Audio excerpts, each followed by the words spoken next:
Ini tahapannya yang bisa kita lakukan ya. Yang pertama adalah ketika kita mau memformulasi pertanyaan penelitian, yang harus kita lakukan adalah brainstorming terlebih dahulu. Ya, ada 5 langkah diantaranya. Menetapkan tipe yang tadi ada 8 itu, tipe yang akan saudara gunakan di dalam studi itu apa. Kemudian tetapkan identikan area yang akan saudara gali, persempit, evaluasi pertanyaan yang sudah kita buat, dan kembangkan di hipotesa. Setelah kita punya brainstorming, maka langkah berikutnya kita harus menulis ya pertanyaan penelitian. Nah, pertanyaan penelitian ini tolong dibuat dengan kata-kata teman-teman sendiri ya, dibaca kembali, diulang-ulang. Kalau memang kurang spesifik harus dipersempit, dispesifikkan lagi. Kemudian kita akan lihat juga kaitannya dengan populasi ya, dan yang mungkin yang harus kita lakukan, apakah ini akan merefleksikan area penelitian yang akan kita dalami. Ini beberapa poin penting ya yang harus kita lakukan sebelum kita melakukan, selama kita melakukan penyusunan topik penelitian ya. Jadi harus cari referensinya, kemudian harus lebih spesifik, kata-kata yang mungkin sulit ya untuk kita gali.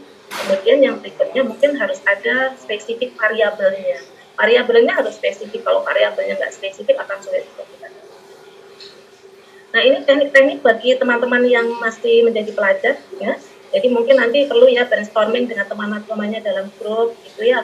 Dan mungkin kita harus open mind ya, mungkin dapat masukan dari berbagai disiplin, bikin partner. Kalau teman-teman misalnya terkait dengan informatika, keperawatan, mungkin nggak bisa kita sendiri yang akan membuat, maka kita harus punya partner dengan teman-teman yang punya keahlian tersebut. Selalu menggunakan kata-kata why untuk mengidentifikasi ruang lingkup kita.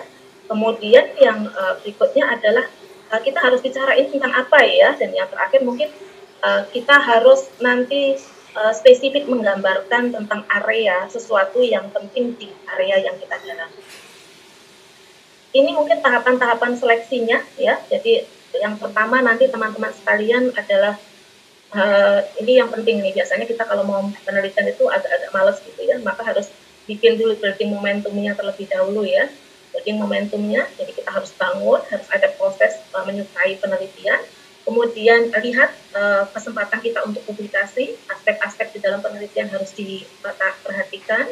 Kemudian terkait dengan policy dan ethical issues-nya juga harus digali. Dan yang terakhir, nanti kita akan submit di mana ini penelitian, karena kita berharap penelitian kita ini bisa kita diseminasikan dan bisa digunakan oleh masyarakat.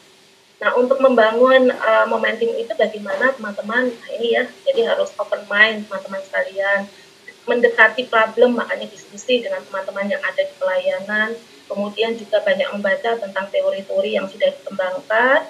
Dan mungkin teman-teman sekalian yang harus kita jaga betul, jangan kita terjebak dengan beberapa penelitian yang mungkin, oh ini karena ada penghargaan maka saya mau penelitian ini, tapi tidak ada kaitannya langsung dengan area penelitian kita.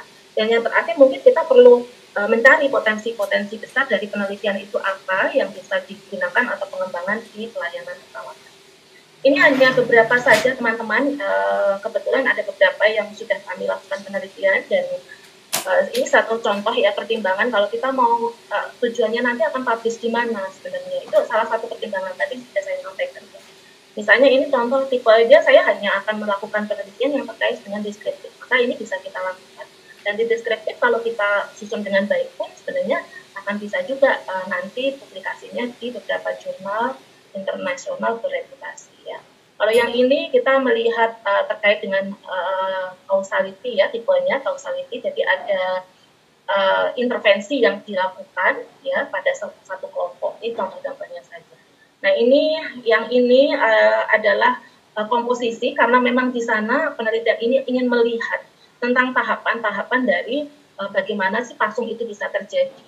Misalnya ini hanya contoh-contoh saja yang mungkin nanti teman-teman bisa sesuaikan. Dan kalau yang di atas ini adalah beberapa contoh penelitian kami yang menggunakan tipenya adalah deskriptif. Ya, dengan demikian saya bisa menyimpulkan teman-teman sekalian bahwa kalau kita mau membuat satu topik penelitian yang baik, maka yang harus kita lakukan adalah teman-teman review literaturnya, identifikasi apakah ada riset gap-nya seperti apa, kemudian usulkan ada kebaharuan dari penelitian kita, dan yang terakhir mungkin potensi-potensi apa yang nanti akan kita kontribusikan di dalam pelayanan keperawatan. Ya.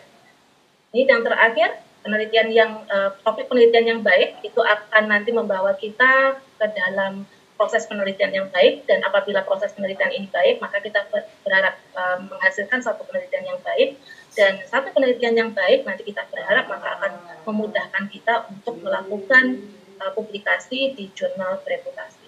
Ya, ini barangkali penyemangat saja buat teman-teman sekalian ya, jangan ragu untuk banyak bertanya, jangan takut untuk gagal, karena kegagalan itu adalah satu keberanian kita untuk sukses di dalam membangun satu penelitian yang baik.